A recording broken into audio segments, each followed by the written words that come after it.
हम राजेश रंजन और पप्पू यादव लोकसभा सदस्य निर्वाचित भेलाक उपरांत संविधानक शपथ लैत छी जे हम विधि द्वारा स्थापित भारतक संविधानक प्रति सत्यनिष्ठा व श्रद्धा राखब। न्यायाधीश के सर्वोत्तम और सर्वश्रेष्ठ कुर्सी पे आपने जो गौरवपूर्ण और गरिमामयी जो आप आज पुनः दोबारा हम सबके गार्जियन के रूप में देश की स्वाभिमान, सम्मान और अभिमान की। तो आज मैं इस वीडियो में बात करने वाला हूं पप्पू यादव, जो कि पूर्णिया लोकसभा सीट से निर्दलीय तौर पर जीत कर आए हैं। वो 4 बार के निर्दलीय तौर पर वो जीत कर सदन के अंदर मतलब लोकसभा के अंदर पहुंचने का काम किया। जब वो शपथ ले रहे थे तो इधर से एक साइड से किसी भाजपा का नेता ने उनको आवाज कुछ दिया, जैसे कि वो अपने टी शर्ट पे वो नीट को लेकर वो लिख कर गए थे। अभी जैसे कि आपको पता ही कि नीट के एग्जाम को लेकर बहुत विवाद चल रहा है देश में, जो पेपर लीक के मामला को लेकर के। तो शायद बताया जा रहा है कि किरण रिजिजू जो इधर से आवाज वो लगाए, कुछ उनको बोले, तो इन्होंने पलटवार किया। ये नेता में दम होनी चाहिए। उसी टाइम जब उन्होंने शपथ अपना पूरा किया, वो का काम पूरा किया, उसके बाद से हाथ मिलाए और उसके बाद से जवाब दिया कि आप जो जीत कराते हैं तो किसी के बल पर जीत कराते हैं, आप किसी के भरोसे जीत कराते हैं, लेकिन हम मतलब मैं अपने बल पर जीत कराता हूँ।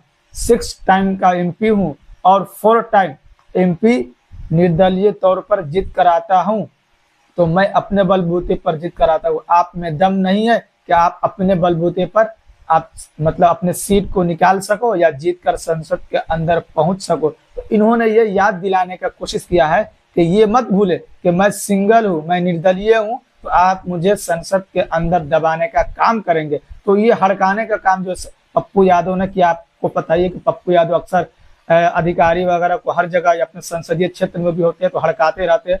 तो उनका ये मतलब रुतबा है कि लोगों के प्रति अगर कुछ उनके प्यार जितना हो सकता है वो दिखाने का काम करते हैं, और उनका जो जनता जनार्दन उनके खिलाफ अगर कोई गलत काम होता है तो उनके भी लिए वो डट कर खड़े होने का काम करते हैं, संसद के बाहर भी और संसद के अंदर भी।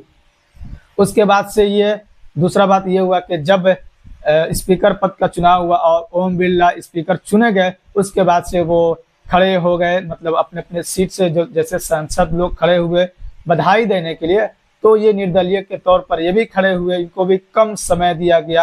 और पप्पू यादव मतलब उर्फ इनका नाम जो है वो पप्पू यादव है, असल इनका नाम है राजेश रंजन उर्फ पप्पू यादव।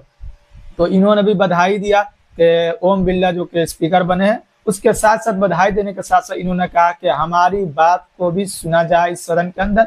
जैसे कि बड़ी बड़ी पार्टी को या सुना जाता है सदन के अंदर, उनको समय दिया जाता है, उसी हिसाब से हमें भी जनता ने चुनकर यहाँ पर भेजने का काम किया है। जनता अपना नेतृत्व हमारे हाथ में दिया है कि हमारी आवाज को जाकर सदन में उठाने का काम करे, तो हमें भी उसी हिसाब से समय मिलनी चाहिए।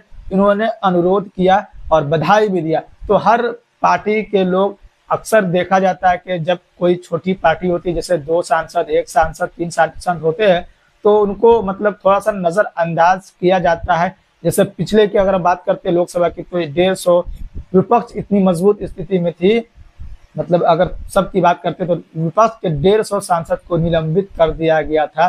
तो इसी बात से अंदाजा लगाया जा सकता है कि किस तरीके से संसद के अंदर कार्रवाई चलती है।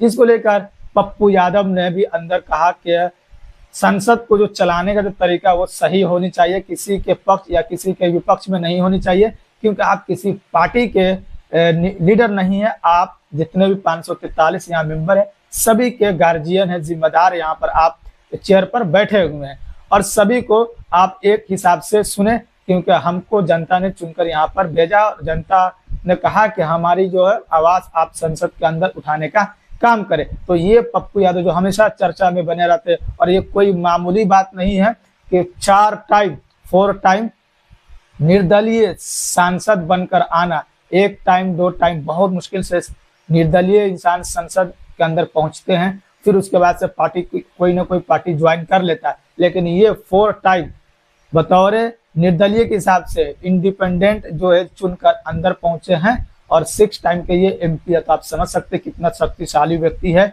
और जैसे कि आपको पता ही, हमेशा सोशल मीडिया पर ये छाए रहते हैं किसी को मदद करने के लिए, किसी के कुछ करने के लिए। और ये संसद के अंदर इस बार पहुंच गई है 2024 लोकसभा के अंदर। और 18वीं जो लोकसभा है उनके स्पीकर जो ओम बिरला बने, और 17वीं भी लोकसभा के स्पीकर ओम बिरला ही बने थे। तो ये है पप्पू यादव का रुतबा, जो कि आप इस वीडियो के माध्यम से मैं आपको दिखाने का काम किया हूँ। और क्या क्या वो संसद के अंदर बोले और किस तरीके से उन्होंने बधाई दिया ओम बिरला को, वो भी आपको इस वीडियो में मैं दिखाने का कोशिश किया हूँ। फिर आपसे मिलते हैं किसी और दिन किसी और वीडियो के साथ।